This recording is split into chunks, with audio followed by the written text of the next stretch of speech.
All right, everyone. You heard me mention this Dewalt saw a couple times and how it broke on me. This is a DWS780. It's the top of the line compound miter saw from Dewalt. I bought it maybe 5.5 years ago, and I would say I used it maybe, call it like 3 months of full-time work, I would say, right? I used it a bunch, but clearly not professionally where you use it every single day. And here's what happened. I was changing the blade to an aluminum blade. I was changing the blade to a wood blade. I was taking off the aluminum blade. And I put the wood blade on. I got it all cranked down, all nice. I hit the trigger, and I heard a weird type of sound. And it didn't spin. It was like spinning just a hair. And I was like, what in the world's going on here? Like, I let off the trigger, you know, I checked the blade, and it wasn't moving at all when I held it. And I was like, isn't it supposed to spin free? I'm not sure. And I hit the trigger again, and then smoke started to come out of this motor, and I was like, all right, you know, that's it.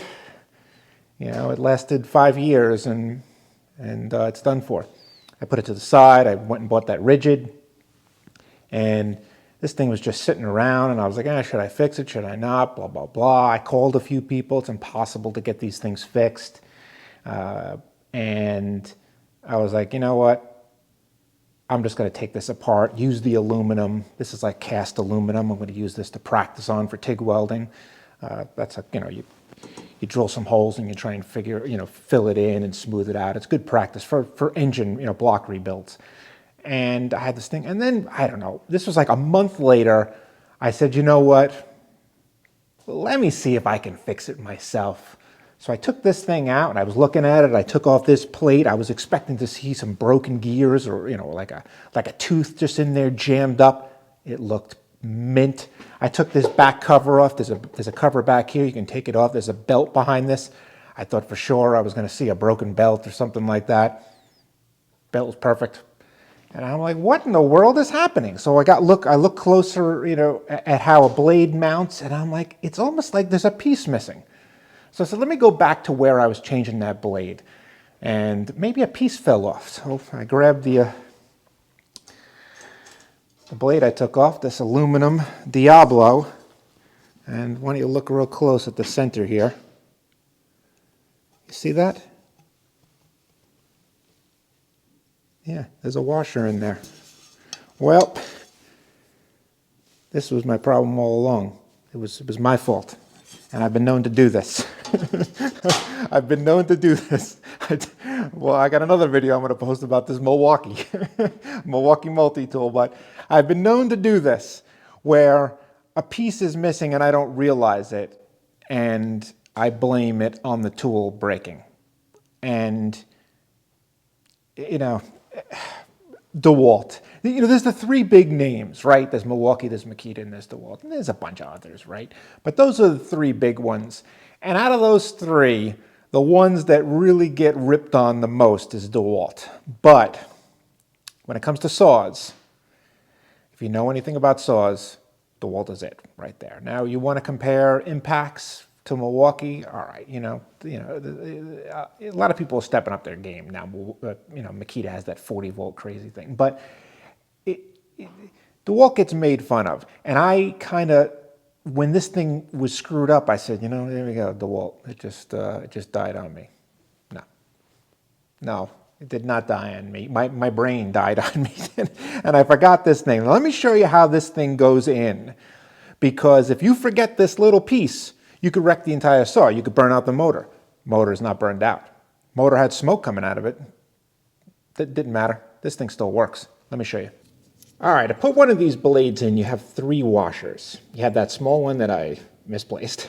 You have the outside one. I think everybody knows this is the outside one. And then you have this inside one. And this inside one has 2 different sides. Which side goes in? Well, it's this one, because this goes into this indentation like that. It's basically a standoff. And then you have the small washer that goes in here, but it ends up in the center of the blade, right here. See that? And then you have to be careful because when I took it off, it came off with it. But this one, it's you know what I mean, it's not coming off right now. And then you put this on, and then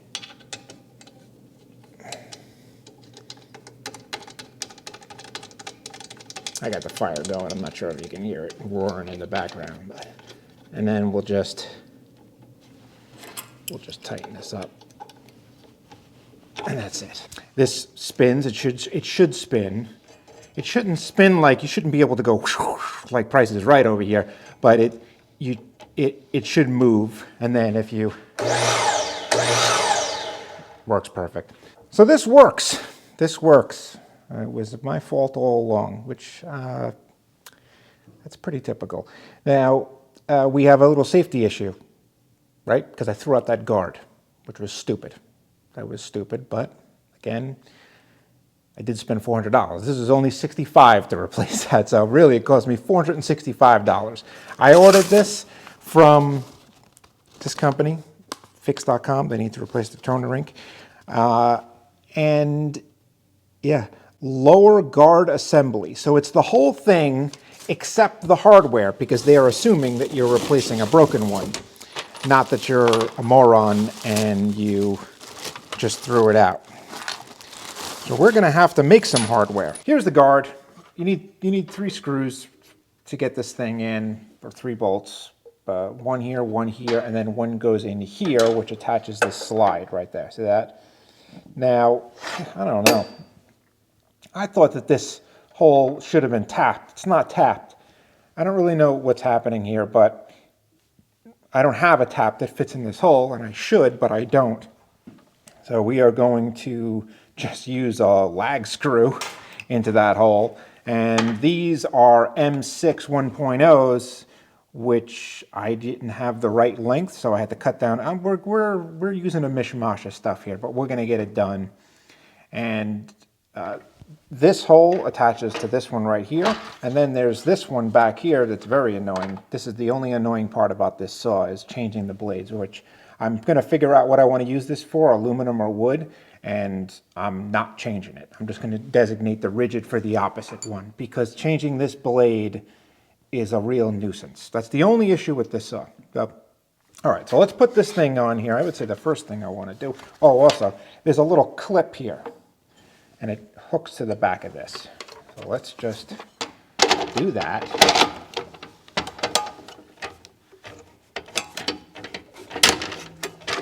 And, right, yes. And then let's put this one in to hold it. Ew, stay right there, don't move. Let's see, yes, got this.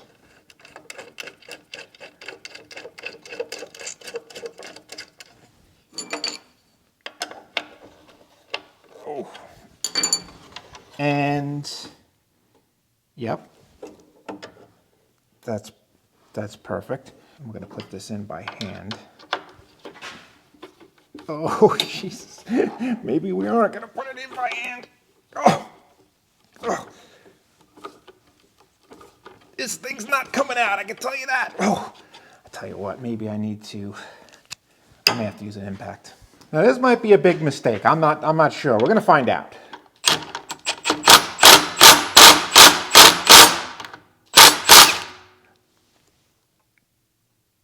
Oh, yeah. This was a big mistake. We just broke it off. Now, well, it's in. It's broken off, but it's in and it works. Look at that. Well, you know, let's keep on going for now. And let's put this one in, and then let's see if we can get this thing working. And if we can, then maybe I will try and order something that will fit this. As of right now, it's attached. Let me see down here. Is this too long? No, all right, this is good.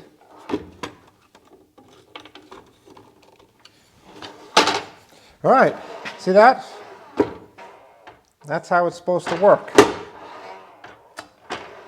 way safer, way less scary. And I'm pretty happy. Now this right here, we may have to do something about this. May not have been the smartest idea to use an impact, but it doesn't feel like this thing is coming out. I mean, it is on there, and it's just the guard. So I think I'm going to leave it, and if for some reason it pops out, we'll figure it out. But as of this moment, this thing is working. And I can now cut on this saw again. It's got an aluminum blade in there. Let's set it up and let's cut it. First cut in probably, geez, it might be 3 months. That should be all right. Man, this just feels so much better than the rigid. Just holding the handle, and there's no weird safety. The rigid has a weird safety.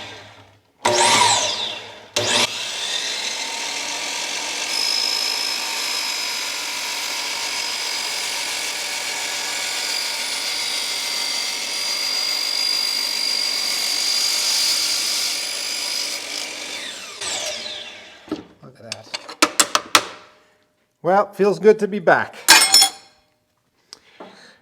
Feels good to be back. All right, everyone, we're going to wrap this up. Everybody makes mistakes, and I like to own up to them. I'm probably going to do a video on all the mistakes that I made on that deck. Fortunately, none of them were structural. But yeah, this mistake is solved, and now I have my favorite chop saw back, and we can get some work done with it. All right, everyone. See ya.